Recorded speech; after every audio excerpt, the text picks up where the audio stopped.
Sejak pecahnya perang dagang yang dipicu oleh keputusan kontroversial Presiden Donald Trump, Amerika Serikat berada di ambang krisis ekonomi yang serius.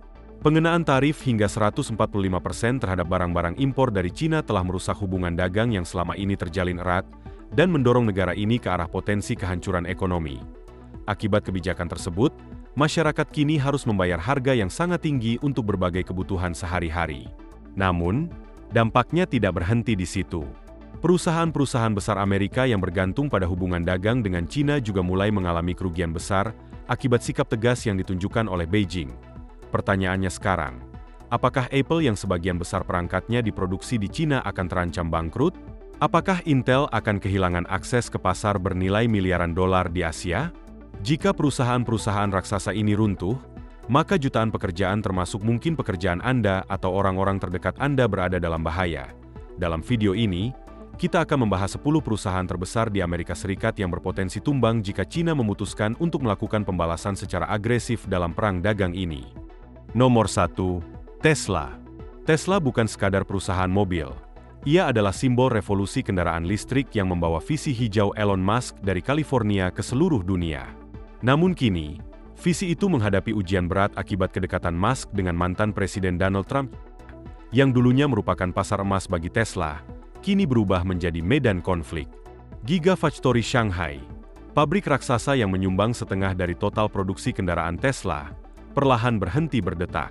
Sementara itu, pemasok baterai litium asal Cina yang selama ini menopang keberlangsungan Model 3 dan Model Y, mulai menghentikan pengirimannya. Dampaknya terasa seketika. Pabrik-pabrik Tesla di Fremont dan Nevada terpaksa berebut suku cadang, hingga akhirnya menghentikan pengiriman ke puluhan ribu pelanggan yang sudah lama menanti. Mobil-mobil setengah jadi menumpuk di lantai pabrik Shanghai, tertutup debu, tanpa kepastian. Kondisi ini diperparah dengan peralihan minat konsumen. Penggemar fanatik Tesla yang dulu rela mengantre demi Model Y kini beralih ke pesaing seperti Rivian dan Lucid, perusahaan yang lebih cepat beradaptasi dengan menjalin kerjasama bersama pemasok alternatif. Krisis ini tidak hanya menghantam lini produksi, tapi juga seluruh ekosistem Tesla. Ribuan ruang pamer dan stasiun pengisian daya di Amerika Serikat tutup dalam semalam. Gelombang PHK melanda dari insinyur perangkat lunak hingga pekerja jalur perakitan. Tesla kini terpaksa merampingkan operasinya demi bertahan hidup. Elon Musk, yang dulu menyebut Cina sebagai masa depan kendaraan listrik, kini terjebak di antara tekanan investor dan badai kritik media. Impian hijaunya tampak mulai memudar. Tersapu oleh realitas politik dan ketegangan global, Tesla, bintang terang di langit industri otomotif, kini menghadapi tantangan terbesarnya dan cahayanya mulai meredup. Nomor 2. Walmart. Bayangkan sebuah pagi yang tenang di pinggiran kota Texas.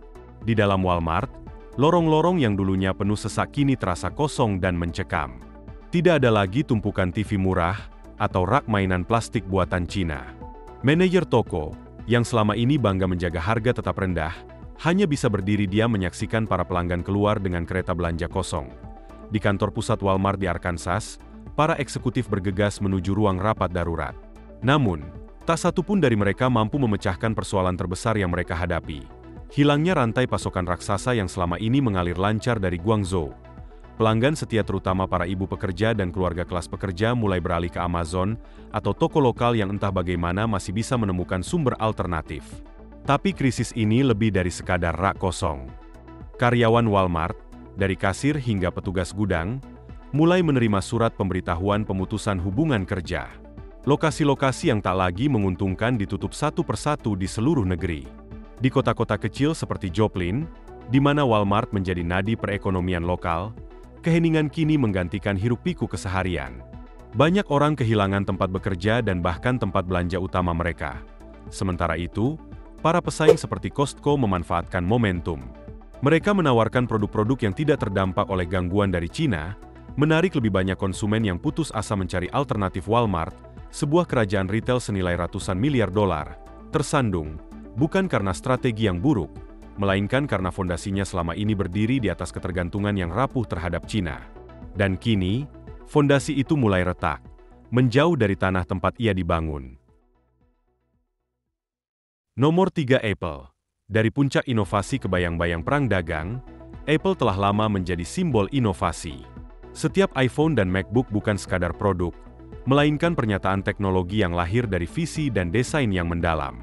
Sebelum 2025, Tiongkok adalah urat nadi kerajaan Apple. Pabrik-pabrik raksasa milik Foxconn di Shenzhen merakit hampir setiap perangkat, sementara jutaan konsumen muda di Tiongkok memicu permintaan yang tinggi akan produk-produk Apple. Namun segalanya berubah drastis ketika pemerintahan Trump memberlakukan tarif impor hingga 145%. Apple terpaksa menarik sebagian besar operasinya dari Beijing. Perusahaan yang dulu bersinar kini mulai kehilangan kilaunya yang mempesona dunia. Di San Francisco, pemandangan antrian panjang yang biasa mengular di depan Apple Store setiap kali peluncuran iPhone baru kini lenyap. Hanya segelintir pengunjung yang datang, itu pun sekadar untuk melihat-lihat model lama yang sudah ketinggalan zaman. Sementara itu, di Tiongkok, jalur perakitan Foxconn yang dulu sibuk kini terhenti, menyisakan jutaan layar dan baterai yang tak terpakai. CEO Apple, Tim Cook, mengadakan rapat darurat. Namun tidak ada alternatif yang mampu menandingi skala, kecepatan, dan efisiensi produksi yang dulu disediakan oleh Tiongkok. Konsumen, mulai dari artis hingga eksekutif, perlahan beralih ke Samsung atau Google. iPhone kini berubah menjadi barang mewah yang mahal dan tak lagi relevan bagi banyak orang. Dampaknya sangat dalam. Para insinyur Apple dan pekerja retail merasakan pukulan langsung. Di pusat riset dan pengembangan yang dulunya menjadi sarang inovasi, kini hanya tersisa kekhawatiran dan proyek-proyek yang terhenti karena kekurangan suku cadang. Toko-toko Apple yang dulunya menjadi ikon modernitas satu persatu tutup, membuat ribuan karyawan kehilangan pekerjaan. Tiongkok tak hanya menguasai kembali rantai pasokan global, tapi juga menyapu pasar yang dulu dikuasai Apple. Negara dengan lebih dari 1 miliar konsumen itu kini berbalik arah, meninggalkan produk-produk yang dulu mereka puja. Apple pun berubah menjadi wajah dari sebuah perang dagang yang kompleks, sebuah kisah peringatan tentang betapa cepatnya kejayaan bisa memudar ketika diplomasi gagal menjaga keseimbangan. Nomor 4 Intel. Dari pemimpin silikon ke bayang-bayang masa lalu, pukulan terhadap Intel menjadi simbol kehancuran yang meluas di seluruh industri teknologi. Ketika rantai pasokan dari Tiongkok terputus, pabrik-pabrik Intel di Oregon dan Arizona berjuang keras untuk mempertahankan jalur produksi. Mereka tidak lagi mampu memenuhi permintaan chip yang melonjak tajam. Kekurangan ini segera merambat ke seluruh negeri, melumpuhkan suplai komputer pribadi, server, dan berbagai perangkat lainnya. Raksasa teknologi seperti Dell dan HP, yang selama puluhan tahun setia pada chip Intel, mulai beralih ke pesaing seperti AMD dan TSMC. Perlahan tapi pasti, Intel terlempar dari kursi kepemimpinan yang telah lama didudukinya. Kekacauan ini tidak hanya terasa di level korporasi. Konsumen individu mulai dari pelajar hingga pengusaha kecil bergulat dengan kelangkaan laptop dan desktop. Proses belajar, bekerja, hingga rutinitas harian terganggu. Di sisi lain, di Tiongkok, konsumen mulai meninggalkan produk Amerika sepenuhnya. Harga yang melambung tinggi mendorong mereka beralih ke produk dalam negeri yang kini semakin kompetitif. Di dalam Intel, krisis ini terasa sangat nyata. Pusat-pusat riset yang dulunya menjadi kebanggaan lembah silikon kini senyap. Banyak insinyur dan teknisi diberhentikan ketika perusahaan memangkas biaya untuk bertahan hidup. Pasar Tiongkok yang dulu menjadi tambang emas pendapatan kini sepenuhnya tertutup, meninggalkan lubang finansial yang dalam dan sulit dipulihkan. Reputasi Intel sebagai mercusuar inovasi memudar dengan cepat.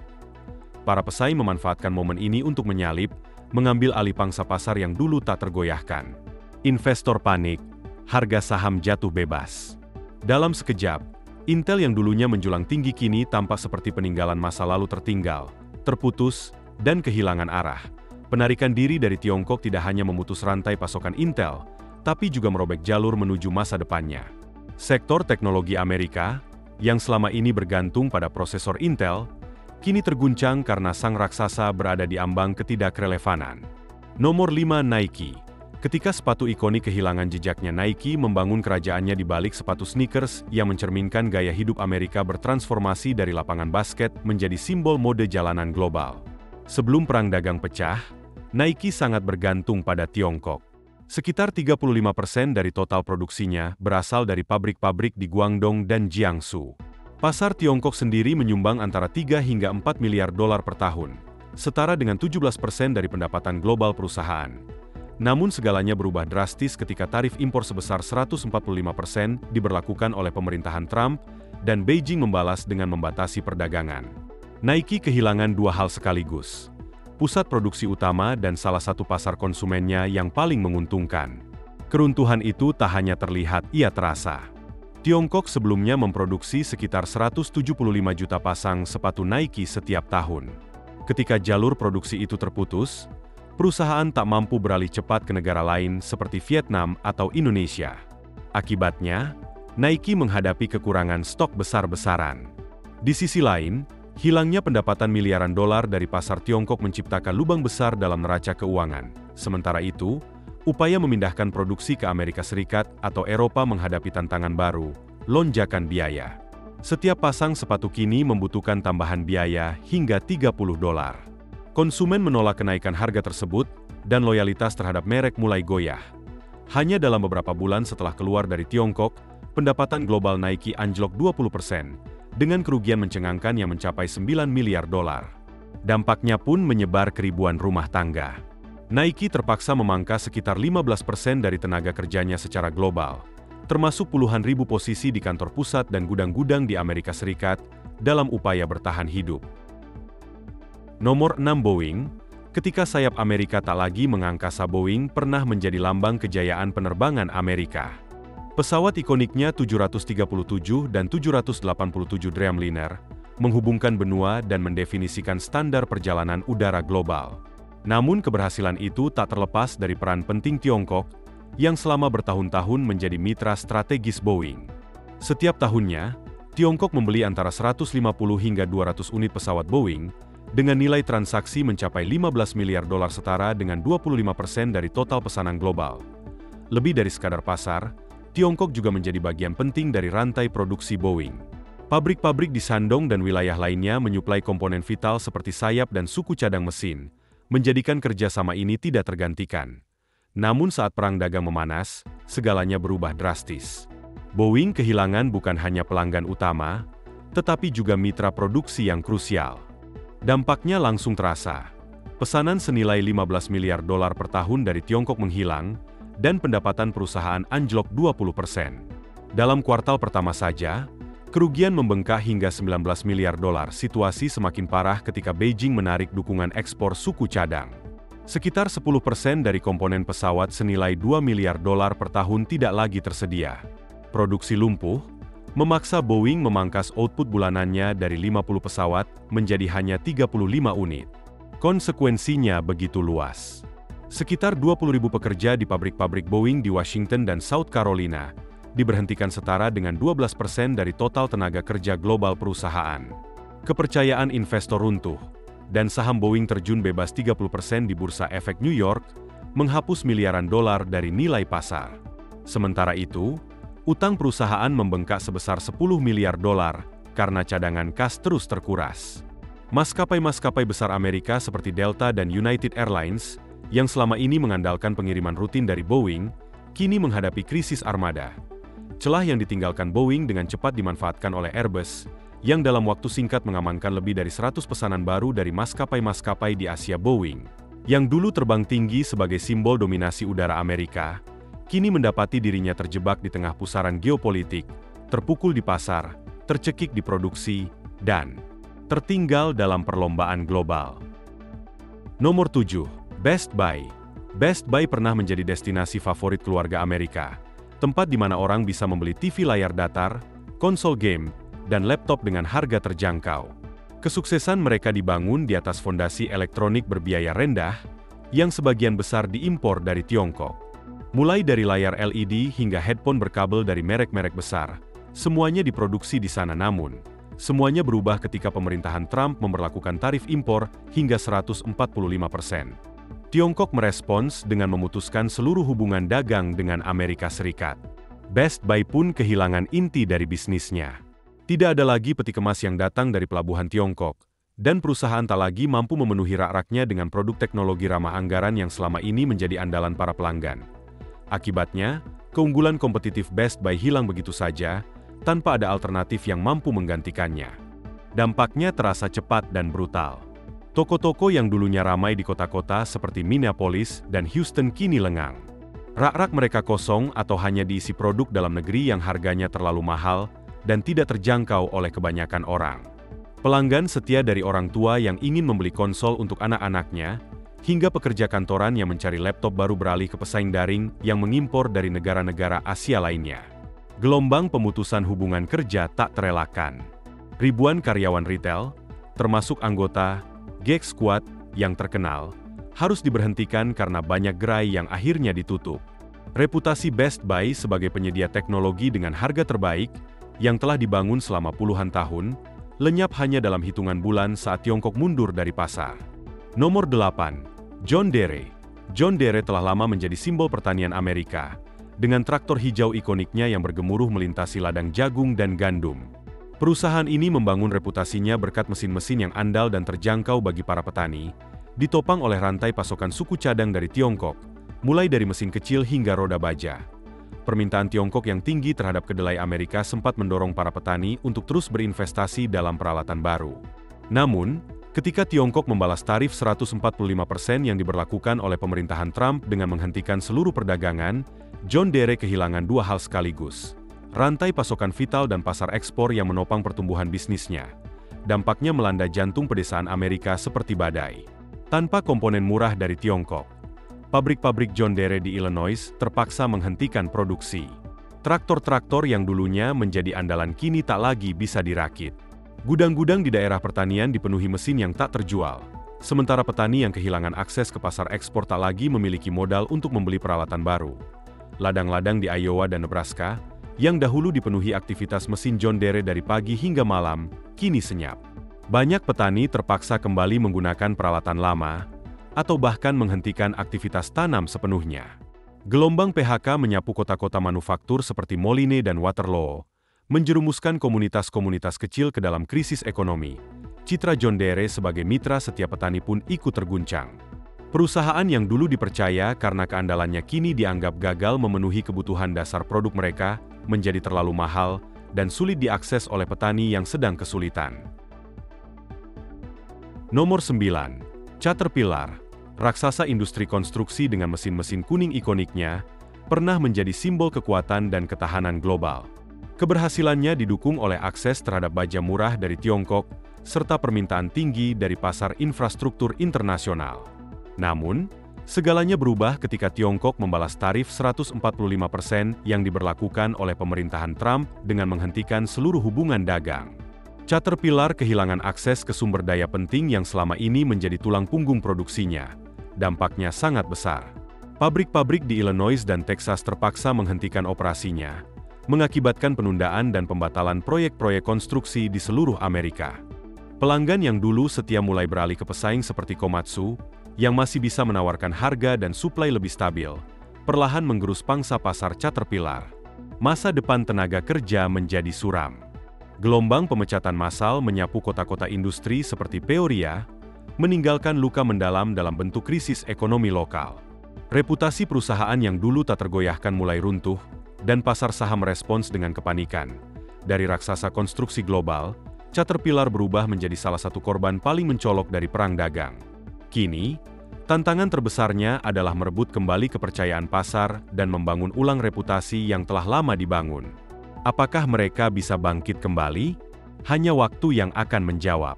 Nomor 10. General Motors telah lama mengandalkan Cina sebagai salah satu pilar utamanya, dengan menyediakan suku cadang yang terjangkau dan pasar untuk 2,5 juta kendaraan setiap tahun. Namun, bencana terjadi ketika pasokan suku cadang dari Cina, seperti sistem kelistrikan dan jok, hilang.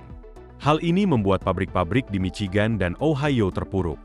SUV dan truk yang dulunya menjadi kebanggaan Amerika kini terpaksa menghentikan produksi. Di sisi lain, pasar Cina menutup pintunya, meninggalkan YM dengan tumpukan kendaraan tak terjual. Dealer-dealer di seluruh Amerika Serikat, mulai dari Texas hingga Florida, mengalami kerugian besar. Sementara itu, pekerja yang dulu penuh semangat kini meninggalkan pabrik dengan rasa putus asa. Kota-kota kecil seperti Lansing yang sangat bergantung pada YM menyaksikan bisnis dan sekolah tutup akibat kemerosotan ekonomi. Di tengah kekacauan ini, Toyota dan Hyundai, dengan rantai pasokan yang lebih gesit, melaju untuk merebut tahta yang hilang. Dari menjadi raja otomotif, YM kini menjadi korban dari konfrontasi perdagangan, meninggalkan warisan pabrik yang terbengkalai dan nama yang memudar. Dari Best Buy hingga Apple, banyak perusahaan yang pernah menjadi pilar ekonomi Amerika Serikat kini jatuh satu persatu. China yang semula menjadi mitra utama kini berpaling, meninggalkan dampak besar bagi ekonomi AS. Walmart kehilangan pasokan barang, Tesla kehilangan pabriknya, dan Boeing kehilangan pesanan. Setiap perusahaan besar ini membawa dampak besar bagi jutaan pekerjaan, dari pekerja pabrik hingga karyawan retail. Rakyat Amerika yang dulu percaya pada janji America First kini harus menghadapi rak-rak kosong, harga yang melambung tinggi, dan kota-kota yang terabaikan. Wall Street pun gemetar dengan penurunan tajam pada indeks Dow Jones. Sementara CEO terbesar di negara itu mulai membelakangi Trump dan mendesak solusi atas bencana yang tak pernah mereka duga. Trump, yang pernah bersumpah untuk mengalahkan China, kini menyaksikan impian ekonominya runtuh di bawah kepemimpinannya. China tidak hanya menarik diri, tetapi juga mengambil alih kekuatan Amerika. Akankah Trump bisa menyelamatkan raksasa-raksasa ini, atau akan membiarkan Amerika semakin tenggelam dalam kegelapan? Beritahu kami pendapat Anda di kolom komentar di bawah. Jangan lupa untuk like, subscribe, dan aktifkan notifikasi pada video ini, agar tetap mendapatkan informasi terbaru tentang perkembangan geopolitik, ekonomi global, dan perubahan tatanan dunia yang sedang berlangsung. Terima kasih telah menonton, dan sampai jumpa di video berikutnya.